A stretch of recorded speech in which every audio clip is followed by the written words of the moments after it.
Guyanese literature is being enriched by fresh new voices, and this week in Sources, we welcome one of them. With the release of her first book, Leech, Jasmine Payne steps boldly on Guyana's literary stage with a gripping story that explores the depths of human relationships, resilience, and survival. Armed with a sharp pen and fearless imagination, Payne is carving her place among the country's rising authors. She joins us this week on Sources to share the journey behind Leech and what this milestone means for her as a writer.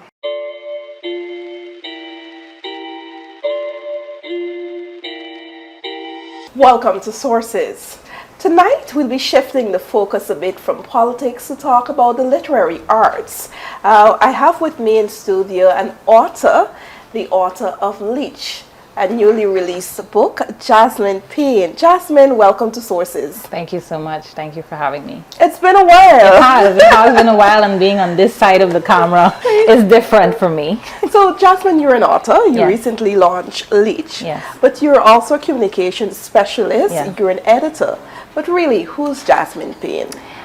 Actually, every time that question is asked of me, I always go back just to the bare bones of it. I always say that I'm a writer. Writing is my life. It's the only bio I have. it's everything that I do. I try to center it around writing. Yeah. What inspired you, or who inspired you to become a writer? That's a really good question. I don't think I've ever heard the who. I think funny enough, as I was growing up, I actually was a little behind in my reading and writing skills. And I think I got special tutoring after a while at a very young age. And in that tutoring, it taught you a lot about reading because you have to learn all the books, the storybooks and so on. So I think I just ended up being pushed into that area, and I ended up loving storytelling more and more. So over time, it just became something that I wanted to do, write my own stories, and yeah. Here we are today. Yes, here we are. What I didn't mention is that you are a former journalist. Do we ever change? I don't think we ever change. You're a journalist. I think in some way, yeah, I've always kept close to journalism because it's the one career locally that you can immerse yourself fully in writing. So I would never leave that sector, industry, whatever you want to call it. It's just something that's close to me. And you have been a journalist for more than, what, 15 years? Yeah, I think I started in 2010. Yeah, and in some way, even if I'm not full-time, I try to do some sort of journalism freelance so that I still keep writing, keep the features flowing, as they say. Now, tell me about Leech. You launched this book recently. Yes. Tell me about the name and, what inspired you to start writing a book 11 years ago? Wow. So I was studying actually for my bachelor's in English at the University of London. And a lot of the content, you're learning about British literature, right? You're immersed in that content. And I fell in love with the language. I fell in love with the era because you learn about the Romantics, the Victorian era, the Edwardian era, and literature in those specific times. And so I fell in love with the Victorian era because of the language. And I think you can see a little bit in general why we love the Victorian era. You see Bridgerton, you see the Gilded Age. Yeah. So there's just something fascinating about how they lived in that time. And I latched on to that, and I wanted to experiment with my own story in that period. So Leech is partially dated in that time. Yeah. And it's also a psychological thriller. It is. Why that genre? So I keep saying that it's in the name itself, psychological. You have to go into the minds of your characters. You have to go into the minds of your reader, right? You have to somehow infiltrate their mind and their psyche to get it to affect them in a particular way. And that challenge, I think, writers challenge themselves in different ways.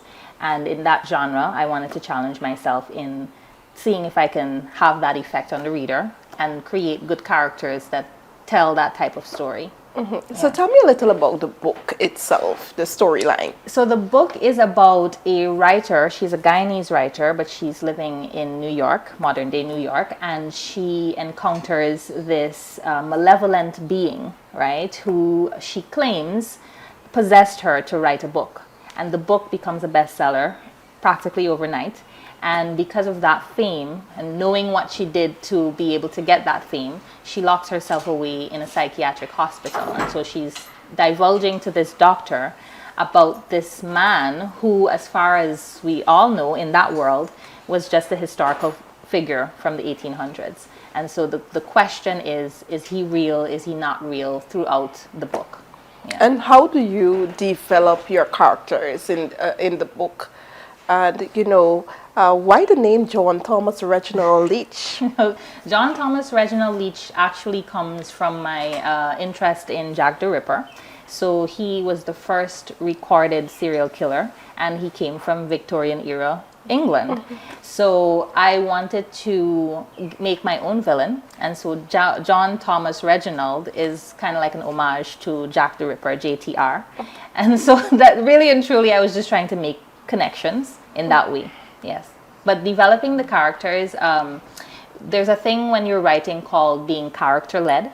So what you do, you establish your character, you understand, you give them certain characteristics, you have to give them a backstory, a family, interests, and then when that's done, you basically immerse them in the world and you let them lead, because you know there's a person and you have to follow what that person would naturally do. So it really leads itself, yes. You spoke about your time in London, but you also spent some time in the US, and Yes. of course you're Guyanese. Yes. How your experience influenced your writing?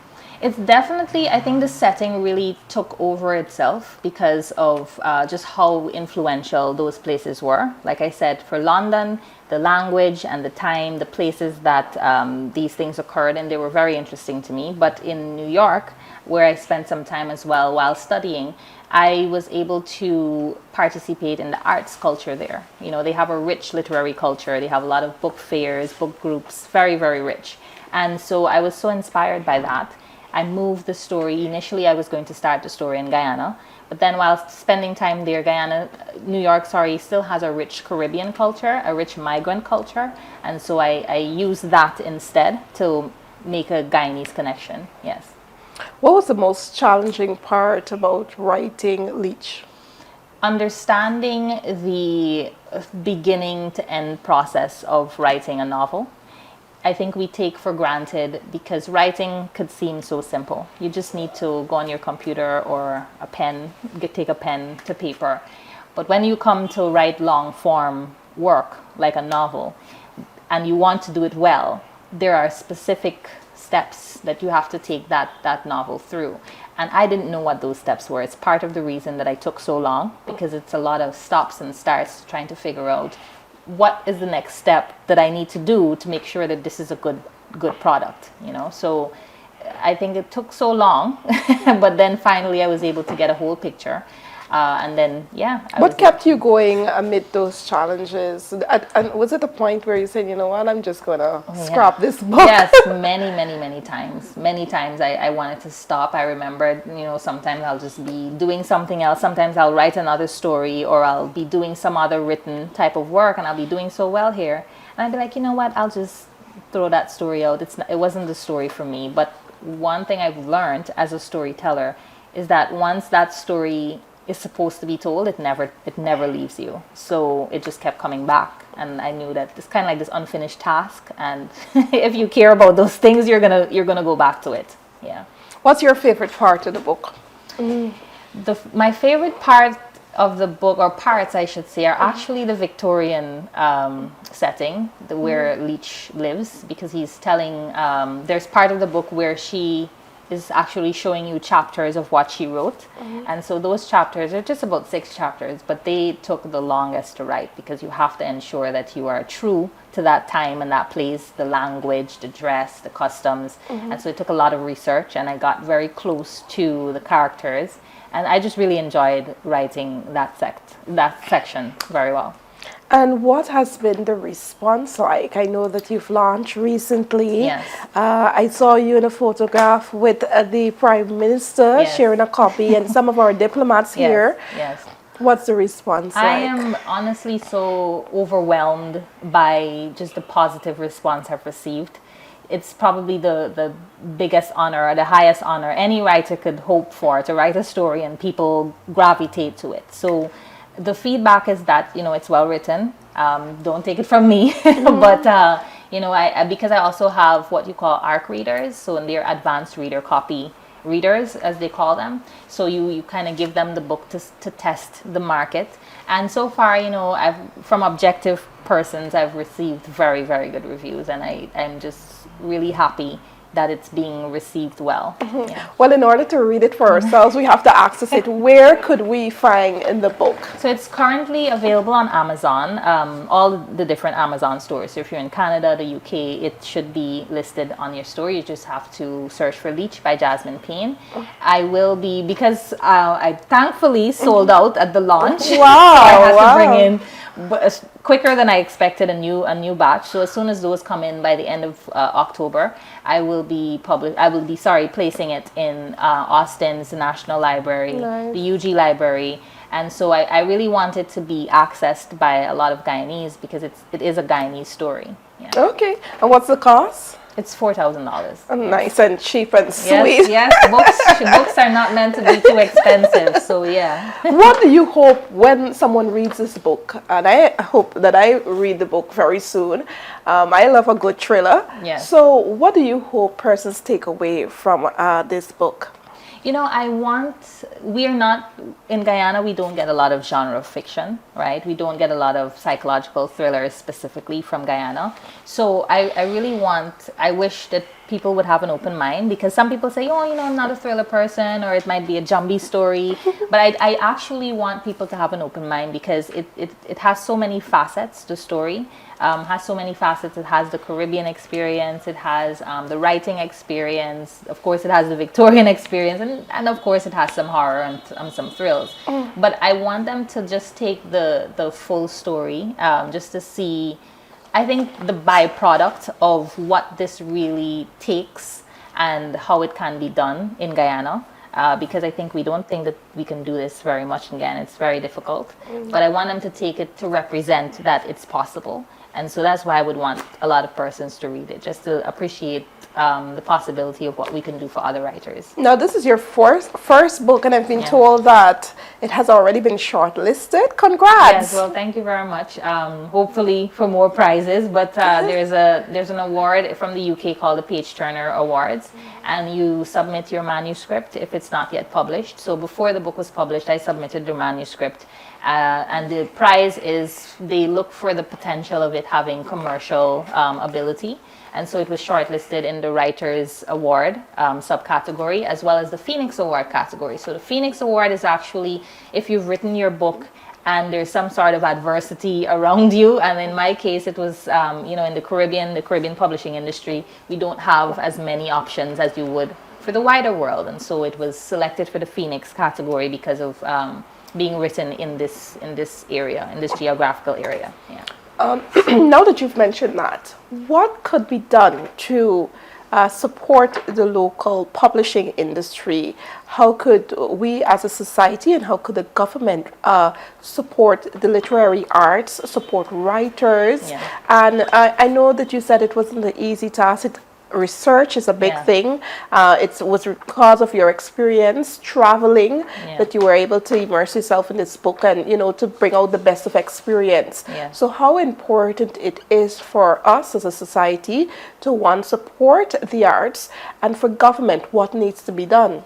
It's definitely important for the support. I can say for a fact, ever since I launched, or I announced that I was launching, there's so many Guyanese, both at home and in the diaspora, that have reached out to me, and that support, they've asked me, what I needed, if I wanted some help to get to other places to push the book, and I think that support is monumental for any artist, because we don't have the resources as we would like, and so we do need persons to help us. It's a collaborative process in various aspects of the work.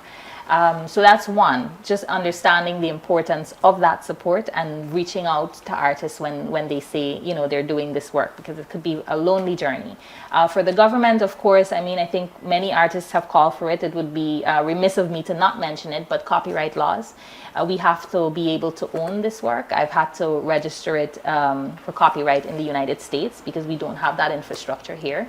So to be able to do that right at home in the traditional sense is very important. And then, of course, publishing mechanisms and qualification mechanisms, training mechanisms. We have a lot of raw talent, and we need to hone it. So it's not just about, I can tell you, it's not just about writing on a paper. There's such a huge industry. It's hugely competitive. So in order to compete on those levels, we have to train. So it would be great if we have those opportunities here. More prizes as well, more community. There's a whole lot that goes into this, but right now it's still a very lonely journey for artists and writers. Yeah. You've been doing some writing camps yourself, or you aspire to train some younger writers. Yes. Tell me about that. Yes, well, I do training for public relations representatives. As is, I teach them feature writing. That's through the journalism field.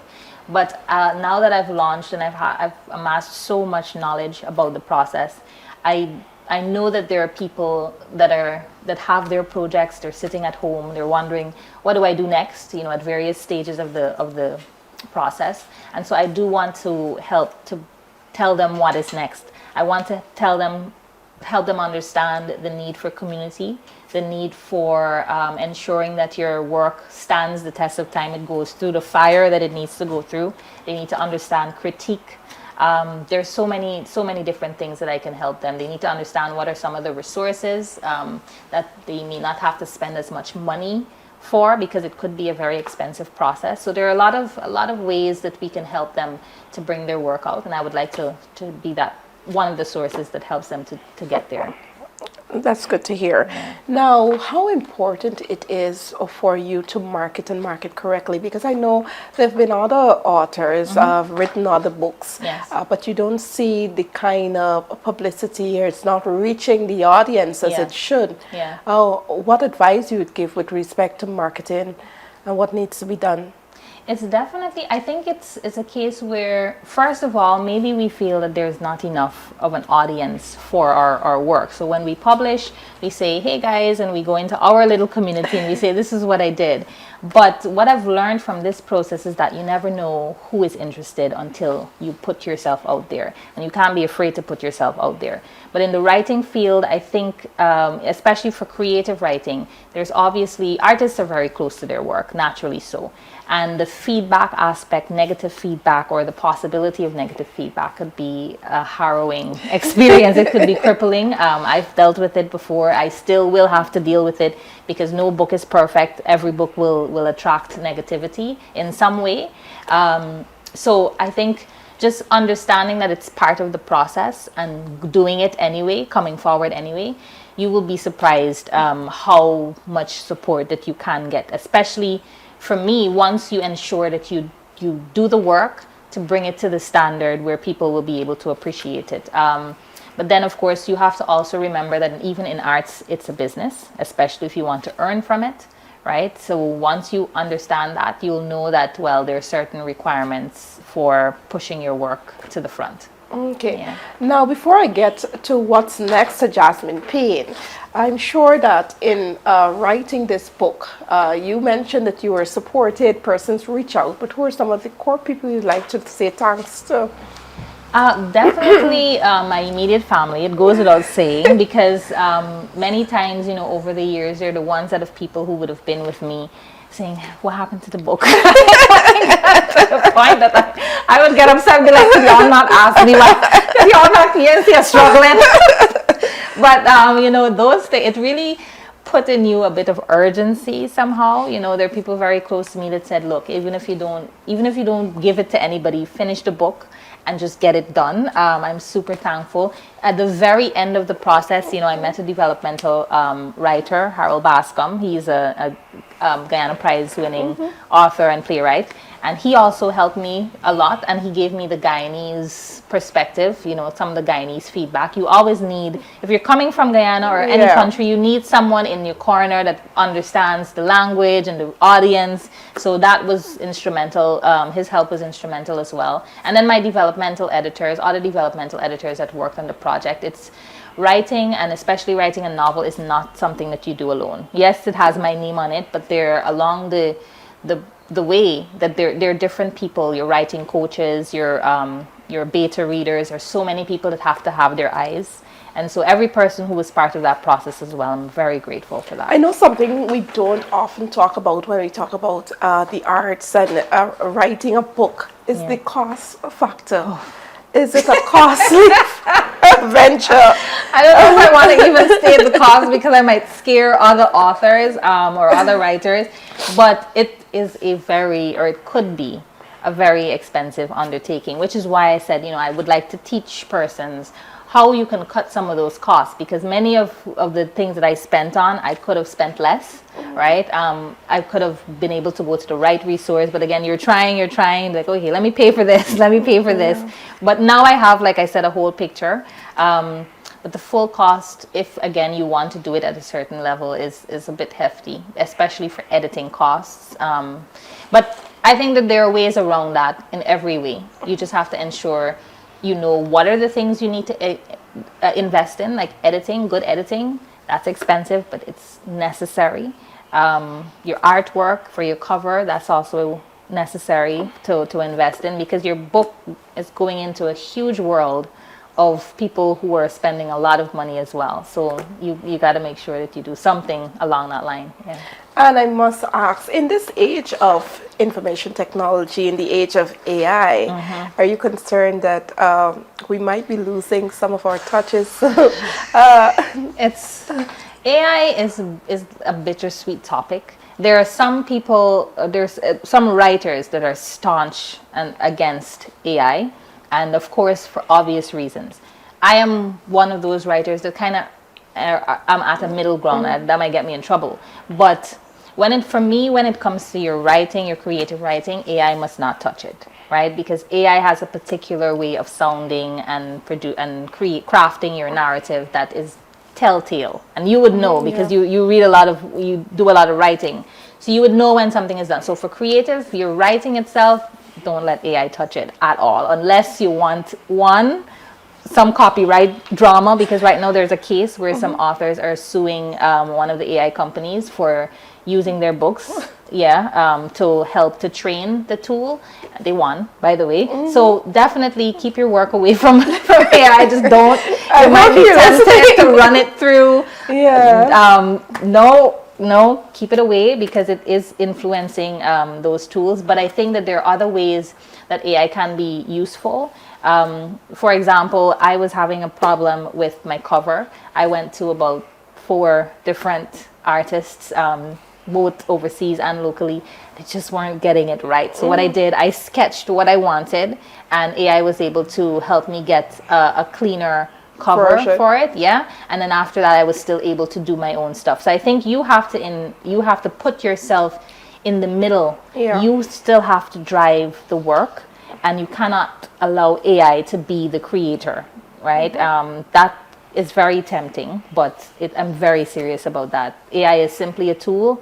Don't let it touch your creative work.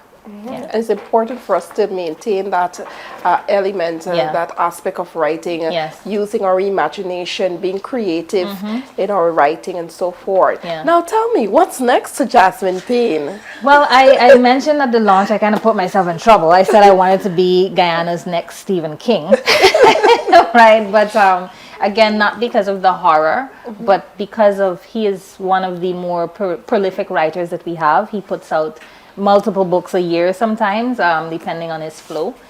So I would like to be prolific. I definitely have started my 2nd and 3rd novels already. Congrats. Thank you very much. So, but there's a lot of anxiety there, because it's like, okay, I did this, can I do it again? I don't know, but we'll see. So I want to do that, but Stephen King also teaches a lot in his work, and then he also experiments with different genres. So there's a bit of all of that I would like to do going forward for my writing career. Jasmine, all the best so with much. your writings, your book. Thank you. Congratulations once again on the launch of the book.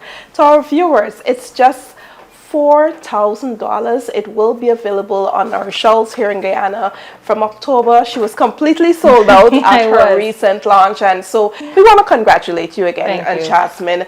Thank you for watching. I've been your host, Svetlana Marshall.